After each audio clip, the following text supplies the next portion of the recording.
And we are live. Good morning, good afternoon, wherever you are joining us. And if you're joining us on the replay, thanks so much for watching. I'm Timm with the Healthy Dispatcher, here with my friend Tanya Lee of EvansCare.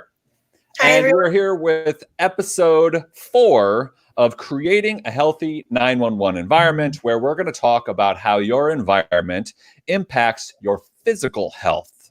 So we've been talking about mental health, emotional health, and today, physical health. But before we get into the show today, I just want to give a big shout out to all of the dispatchers that are working the protests in cities all across the country. Thank you for your efforts. We see you. So, Tanya, let's start this conversation off. I love the fact that I get to have today's conversation. I mean, all the conversations so far have been awesome, but today's conversation in particular with you, because this is kind of the area of physical health and affecting dispatchers' physical health at the comm center is the realm that you play in most frequently. So, what are some of the aspects of physical health that we need to be mindful of, and how are we going to see these show up, or physical environment, and how are these going to show up and impact our physical health? So lots and lots of different ways, honestly. There's so many things that for a comm center or a dispatch center that will impact physical health. And the company that I work for, Evans, we actually perform in-depth studies on how a lot of these things will impact people. So your lighting, your acoustics, ergonomics, ventilation, cleanliness, all of these things are things that impact our physical health in either a positive or a negative way, and they make a huge difference. Even the tiniest, littlest thing will actually impact your health over time. So yeah, I'm very excited to talk about it.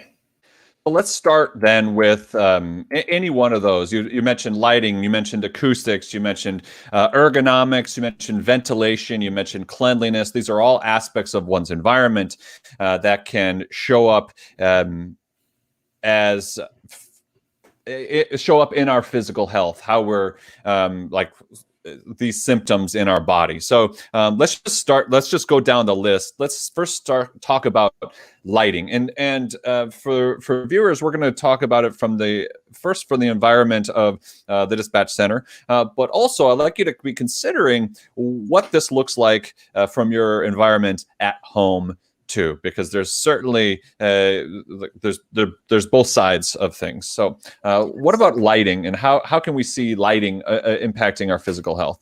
So lighting overall impacts our whole entire body from the time that we get up till the time that we go to sleep every day. We have a circadian rhythm that our body is kind of triggered by lighting and just a daylight and that type of a thing.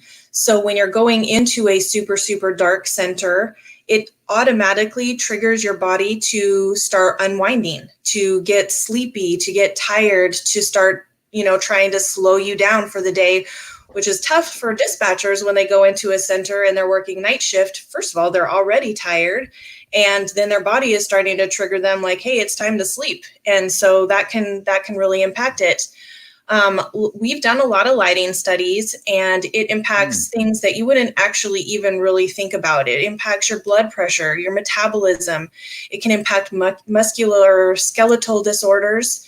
It can cause nervousness, irritability, reduced attention, forgetfulness, aggression, and can actually even contribute to high error rates. So it really does have a big impact on specifically a dispatcher and the job that they're doing.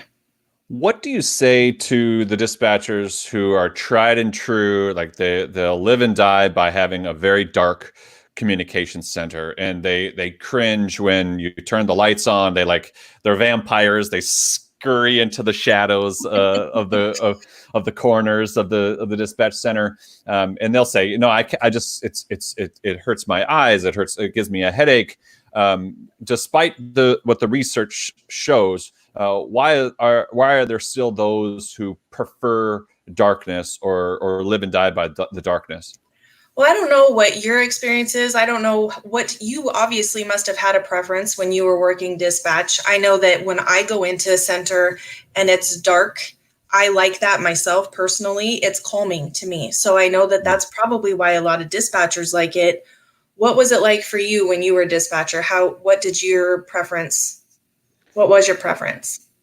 We didn't have a choice. We have two big LAPD Communications Division has two big centers with like 80 consoles in them, and it's this huge room with like 30-foot ceilings and bright lights. And so all hours of the day you walk in there, we have skylights. So I usually worked day watch or swing shift, which started at 2 p.m. And so the skylights are bringing even more light in there. And even on graveyards where they had they never really turned the lights down. But for me personally, I'm really aware of how light impacts me. I wake up with the light, and I've been a night owl, but I can't imagine sitting in the darkness working a console. Yeah. So what I would recommend for people, first of all, those diehards that really do want it dark all of the time, maybe just to do a trial run and see how it goes, even give it a week, just tell everybody for a week, we're going to try something a little different, see if they notice it impacting their energy levels, their fatigue levels, that type of a thing, and just give it a try because, the studies have shown that the bright, not crazy bright light, but a brighter natural light will definitely contribute to being a little bit more attentive and less likely to make mistakes. And obviously you're going to get less sleepy, that type of a thing. Yeah, absolutely. Yeah. And how about ergonomics? So ergonomics is huge. There's studies that have been done where there's a lot of physical problems that can be caused because of bad ergonomics, even just, sitting for a specific long period of time is bad for your ligaments and your muscles and that type of a thing. I have a personal story of my own where I started medical transcription business after I had my kids. And for whatever reason, I don't even know why I did this, but I wanted my monitor to be set off to the right and my computer keyboard and that type of a thing was right in front of me. So I'd have to turn to the side to look at my monitor. And I started having these horrible headaches. And my husband at the time was like, I'm sure that it's because of where you're putting your monitor. And I was like, of course, no, he's not right. But I tried to put my monitor back in front of me just to see, and instantly my headaches were gone. So that tiny little turn for 50, 60 hours a day or a week while I was sitting there typing, it impacted just that tiny little bit. It starts putting strain and stress on vertebrae and muscles and that type of a thing. So ergonomics can play a very, very big role in, preventing injuries if you have the correct ergonomics. We do like to tell people that the one place that you really want to spend a lot of money for ergonomics is in your chairs and your desks.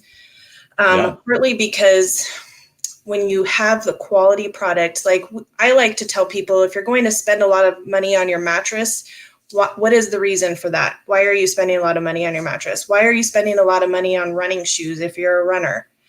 Partly because you want the best, because you're going to be doing it every day. You're going to run every day. You're going to sleep every day. So you want the best possible situation. So it's kind of the same situation with your 911 center. You're wanting the best kind of chair and you're wanting the best kind of desk console area that can give you flexibility for each individual person that's working in there. Yeah, because every body is different. And so you want to adjust your ergonomics accordingly. The interesting thing about physical health, how your health is, your physical health is impacted by environment, is that it's a lagging indicator. The physical symptoms of ill health add up in a long time. Like sitting like this at the console or turning your neck for one day is fine, but do it for a year or 5 years you're going to start to see these tension patterns, and you're going to start to feel in pain. So we're starting to kind of touch on what are some of the signs and symptoms that your environment may be negatively affecting your physical health. But before we get there, let's talk a little bit about ventilation. This is really, when I saw your presentation at a recent conference, this is one area that I was really interested in, because it's something that we don't really consider, the air filters, and you mentioned some other things in your presentations. Can you just take us through that? Yeah, so everybody has fans probably at their console and that type of a thing, Johnson Control fans. A lot of people don't realize that in those Johnson Control fans, there's an actual filter. So sometimes when my crew goes in, they pull those filters out and they're completely solid with all of the things that have been sucked in, the dust, the debris, all of that kind of stuff. And that's going to cause a lot of breathing problems, asthma, allergies, that type of a thing. So you just want to be aware, like when you're sitting at your console, all of the dust that's accumulated on all of those wires underneath your desk and inside the console, that type of a thing, you're breathing that in on a regular basis. And that is definitely going to impact your health in a very, very negative way if you're constantly breathing in all of those things. So being aware of the filters that need to be switched out, being aware of removing all of that buildup on the wires and that type of a thing, and also cleaning out your ventilation system. There's HVAC people that can come in and clean out your ventilation system to create a healthier environment and reduce all of those problems, because that's the number one thing that I hear from people is the minute that we've come in to clean a center, they instantly can breathe better. And that just tells me that has been a problem that you're not really even aware of when you're sitting in there doing a job day after day, hour after hour. Yeah, many have dust allergies. I didn't know until I moved to Los Angeles that I have a subtle dust allergy, and that it affects my asthma, which only comes out in certain situations. Right. And being mindful of how dust impacts you is a good thing. Yeah. And the dust buildup actually lends a better environment for dust mites to breed and build up and that type of a thing. And that's what really affects people's breathing is dust mites. And they're microscopic. They're very, very ugly if you see a magnified version of them. But those are what are going into our upper respiratory area when we're trying to breathe. So we don't want that.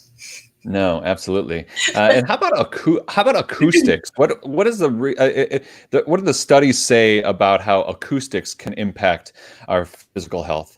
So noise fatigue is probably another, I would say probably second on the list of things that would impact a dispatcher, only because there are so many things going on in a center at once. There's so many people talking at once, and the phones are ringing and fans are blowing and that type of a thing. People aren't aware of that because you just get accustomed to dealing with that in your environment. But it definitely can contribute to your emotional and mental fatigue, like what we have talked about in the last couple of weeks.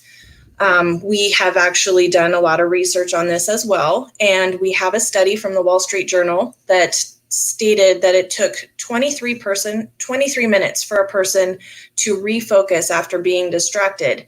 And I don't know how dispatchers are able to refocus minute after minute after minute after they're taking those phone calls and, having to deal with a lot of horrible things on top of it. Yeah.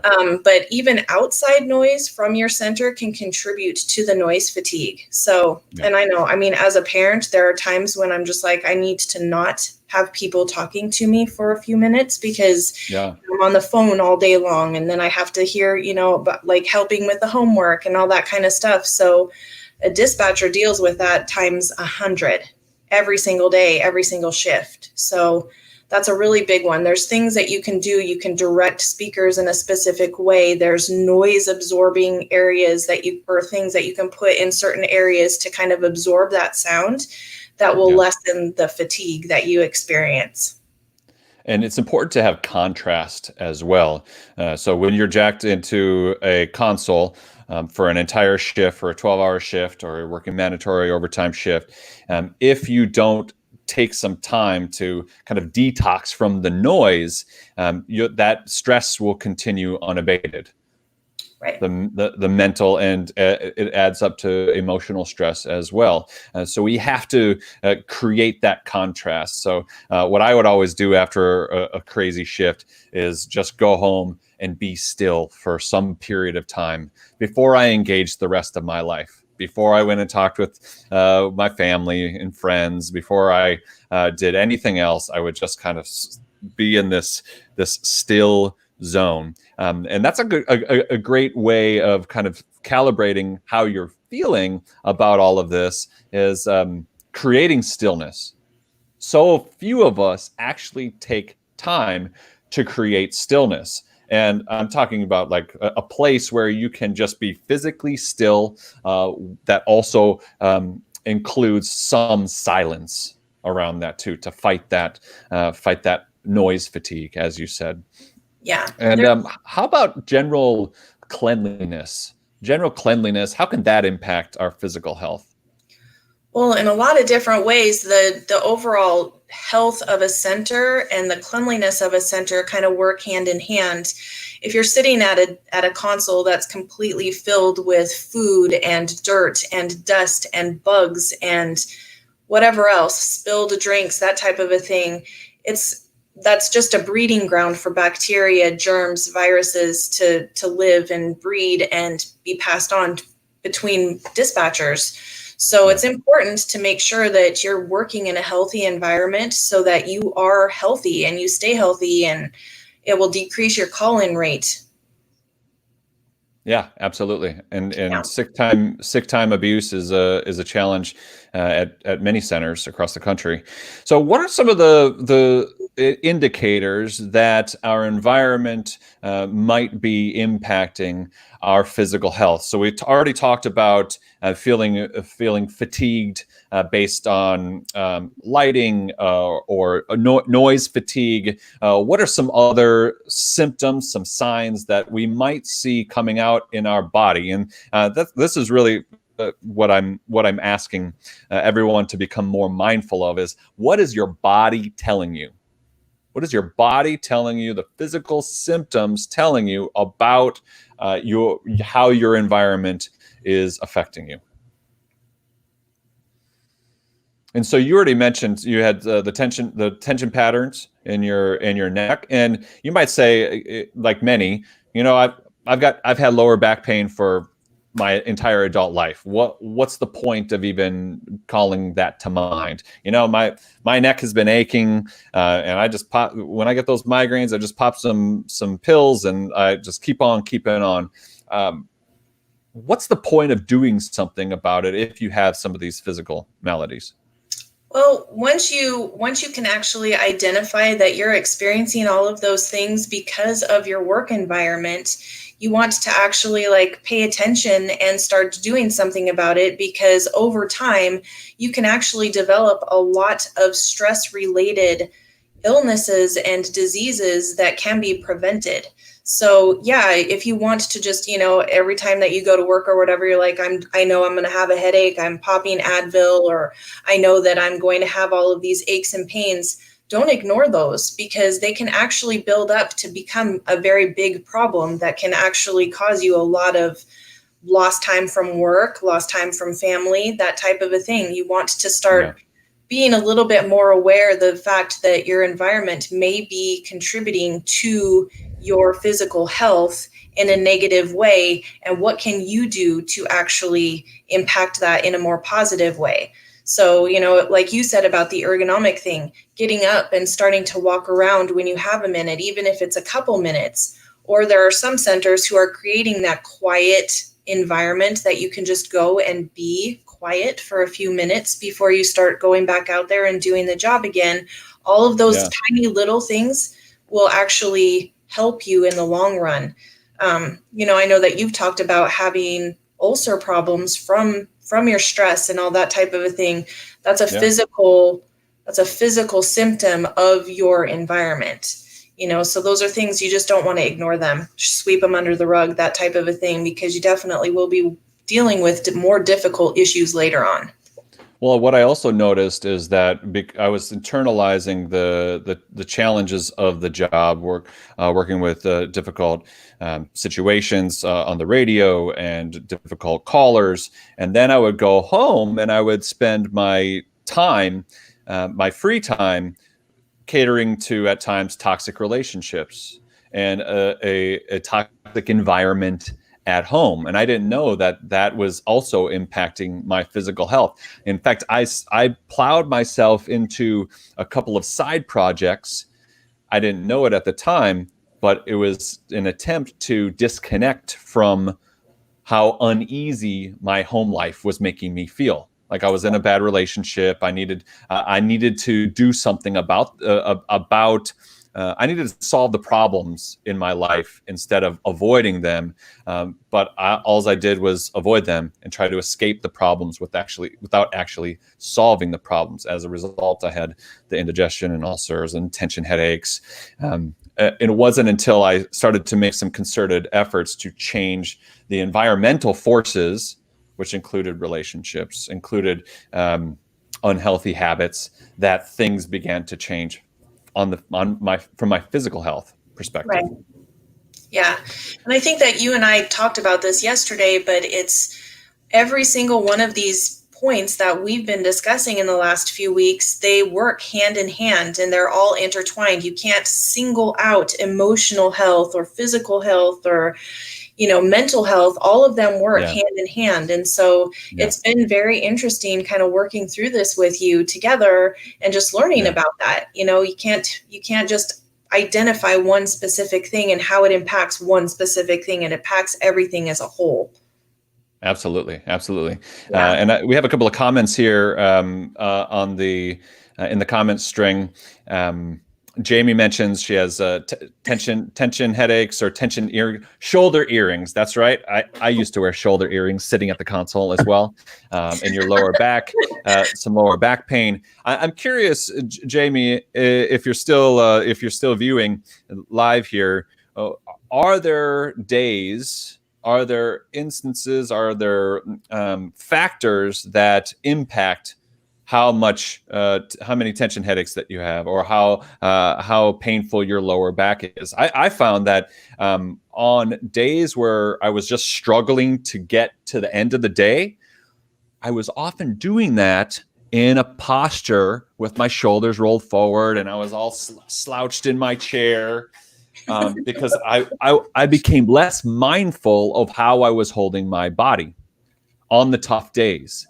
And many of us kind of get sucked into the overthinking trap. We get sucked into our situation and we become less mindful of how we're holding our body. We become less mindful of the clutter around us. And those are the times where we would do well to make sure that we're still doing the right thing, the things that are best for us during those times. Right. And again, goes kind of back to the self-care, doing what you need to do for yourself in order to be the best version of yourself. So even being aware of a cleaner environment, of a healthier environment that has your ideal ergonomics, lighting, acoustics, all of those kinds of things, all of them play a role in your best self. So you just want to start being a little bit more aware and making those tiny little adjustments and changes that you need to take care of yourself. Yeah, I love that. And thank you so much, Jamie, for answering. Yes, when the calls are overloaded and having to work the floor as a frontline dispatcher, as well as doing supervisory duties. So it sounds like when the pressure is on, that pressure is then internalized physically. And so this week, one of the takeaways that we want you viewers to tune into is, first of all, what is your body telling you about your environment, about how you are internalizing your environment? So if you have tension headaches at certain times, if you have lower back pain, if you feel stuffy, if you feel tired, if you feel any of these physical ailments, what are these ailments telling you? What are these symptoms telling you about your environment? So over the next week, get really in tune with what your environment is doing to you and how it's impacting you. Many of us are just, Oh, go ahead. I was just going to say, pay attention to how you feel before you walk into the center and how you're feeling after and during, just even make physical actual notes. Like, I wasn't having a hard time breathing before I walked in, and the minute that I walked in, I was having a hard time breathing. You might have a mold issue, anything like that. Just tiny little, just anything that you can notice. And I love what Jamie just said. She during those pressure times, she said, "I have to tell myself I got to be me. I got to take care of me first. Only then am I able to be beneficial to my team. Only then am I." And for those of you who have family and friends that you want to engage with in a positive way instead of like meh when you go home. You can only give to those relationships if you're giving to yourself. And also, many of us, we get kind of sucked down a rabbit hole of reacting. And they're not intentional. The reactions are unconscious reactions to our environment. If you catch yourself in an unconscious reaction to your environment, some aspect of your environment, something happening in your field of awareness over the next week, before you launch into your habitual reaction, just catch yourself. If you catch yourself, there's awareness there and there's an opportunity. You might notice that you're about to say something and you're in this posture. Catch yourself and just breathe. Also, as you begin to notice how your physical environment is affecting your physical health, make a shift. Make a minor adjustment. So I love this idea that we can make subtle and almost seemingly inconsequential shifts that add up to big results down the way.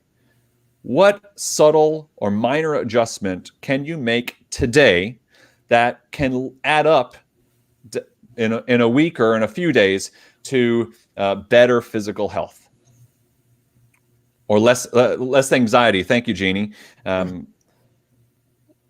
What minor shifts can you make to your environment so that you feel more physically healthy?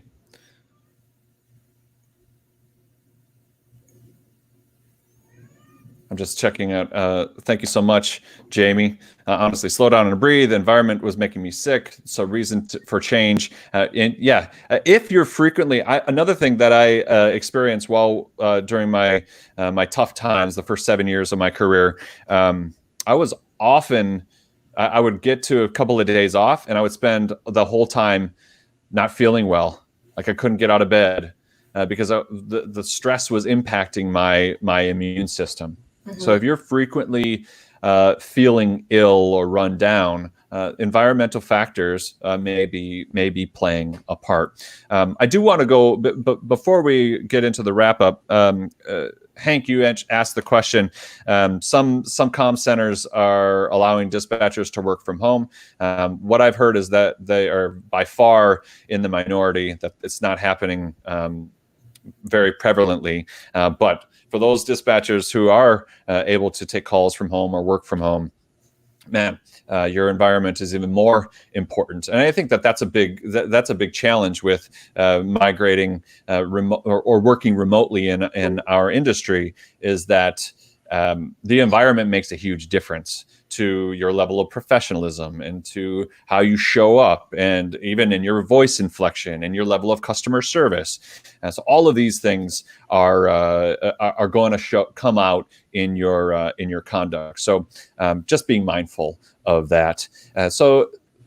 Tanya, any last takeaways, any last thoughts on how we can become more mindful of how our environment impacts our physical health?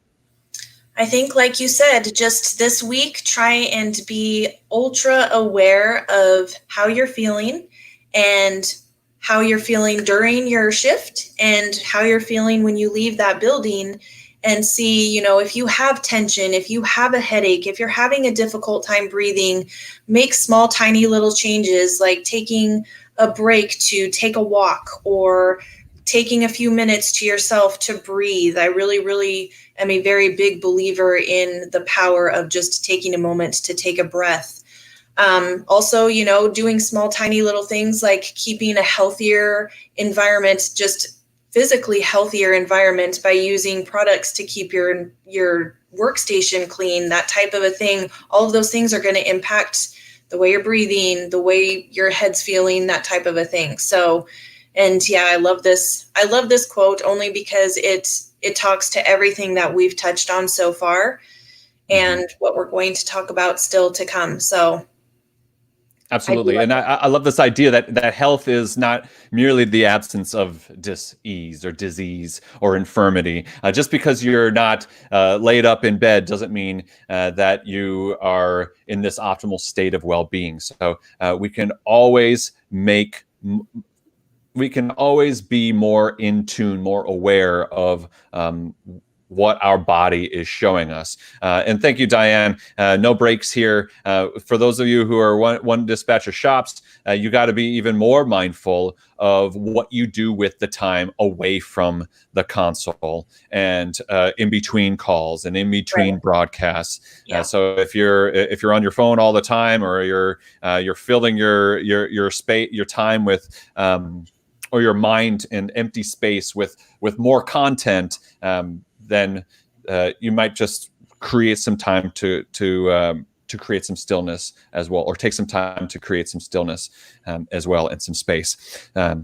So next week, please join us. We will be back in 1 week from right now for episode 5, and we will talk about how all of these dimensions of emotional, mental, and physical health are all intertwined, and how we can kind of unravel them and be much more intentional with how we show up each and every day for better health, more happiness, and who doesn't want that? So thank you so much again for joining us today. It's wonderful having you here, and take care of yourself in the midst of everything that's going on. Absolutely. Thanks so much for what you do. Bye-bye.